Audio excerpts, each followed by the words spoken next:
घनदाट जंगलात एक छोटा, पांढरा शुभ्र आणि चपळ ससा राहत होता. कापसासारखे मऊ अंग आणि चमकदार लाल डोळे. ससा खूप हुशार होता. त्याचे सर्वात मोठे वैशिष्ट्य होते त्याचे लांब सडक आणि तीक्ष्ण कान. अगदी बारीक आवाजही त्याला या कानांमुळे सहज ऐकू यायचा. एक दिवस तो छोटा ससा जंगलातील एका संत वाहणाऱ्या तलावाच्या शेजारी खूप उदास होऊन बसला होता.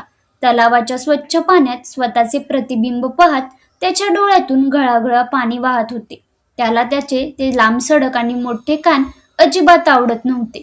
जंगलातील इतर प्राणी अनेकदा त्याच्या मोठ्या कानांची चेष्टा करायचे. त्यामुळे त्याला स्वतःचा खूप राग येत होता. तेवढ्यात तिथून तो विशाल आणि समजूतदार हत्ती चालला होता. सशाला रडताना पाहून हत्ती त्याच्या जवळ गेला आणि त्याने आपली सोंड सशाच्या पाठीवरून फिरवली. हत्तीने प्रेमाने विचारले, "काय झाले मित्रा? तू असा तलावाकाठी बसून का रडत आहेस?" सशाने रडवेला चेहरा केला आणि म्हणाला, "बघ ना दादा, माझे हे कान किती विचित्र आणि खूप मोठे आहेत. मला माझे हे कान अजिबात आवडत नाहीत. देवबाप्पाने मला इतके मोठे कान का दिले असतील?" हत्ती मंद हसला आणि म्हणाला, "अरे वेड्या, असे रडू नकोस. हे कान म्हणजे तुझे नुकसान नाही, तर देवाने तुला दिलेली एक मोठी शक्ती आहे. तुझ्या या मोठ्या कानांमुळे तुला खूप दूरचा आणि अगदी बारीक आवाजही सहज ऐकू येतो. शिकारी प्राण्यांची चाहूल तुला याच कानांमुळे सर्वात आधी लागते आणि तू स्वतःचा जीव वाचवू शकतोस. तुझे कान तुझी ढाल आहेत, त्यांना कमी समजू नकोस." हत्तीचे हे समजूतदार बोलणे ऐकून ससाचे डोळे उघडले. त्याला त्याच्या मोठ्या कानांचे महत्त्व समजले आणि त्याने रडणे थांबवले. एक दिवस जंगलातील वातावरण खूप आनंदी होते. दुपारच्या छान सावलीत जंगलातील छोटे मोठे सगळे प्राणी एका मोठ्या वडाच्या झाडाखाली एकत्र आले होते.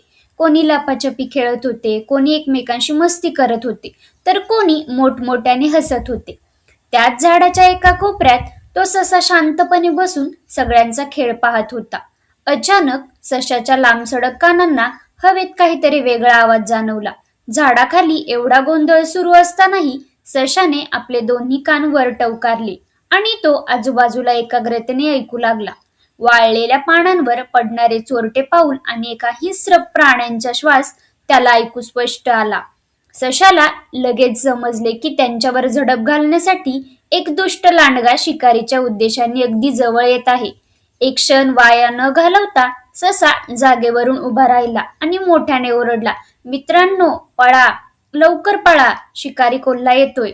सशाचा तो सावधगिरीचा इशारा ऐकताच खेळणाऱ्या प्राण्यांची तारांबळ उडाली. सगळे प्राणी जीवाच्या आकांताने धावू लागले.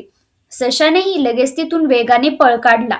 सशाच्या त्या तीक्ष्ण कानांमुळे आज सर्व प्राण्यांचे प्राण लांडग्याच्या तावडीतून वाचले होते. दुसऱ्या दिवशी सशाचे आभार मानण्यासाठी जंगलातील लहान मोठे सर्व प्राणी पुन्हा एकदा त्याच मोठ्या वडाच्या झाडाखाली एकत्र आले. सर्व प्राण्यांनी टाळ्या वाजवून सशाचे जोरदार स्वागत केले. जंगलाचा राजा सिंह आणि समजूतदार हत्तीने सशाला पुढे बोलावले.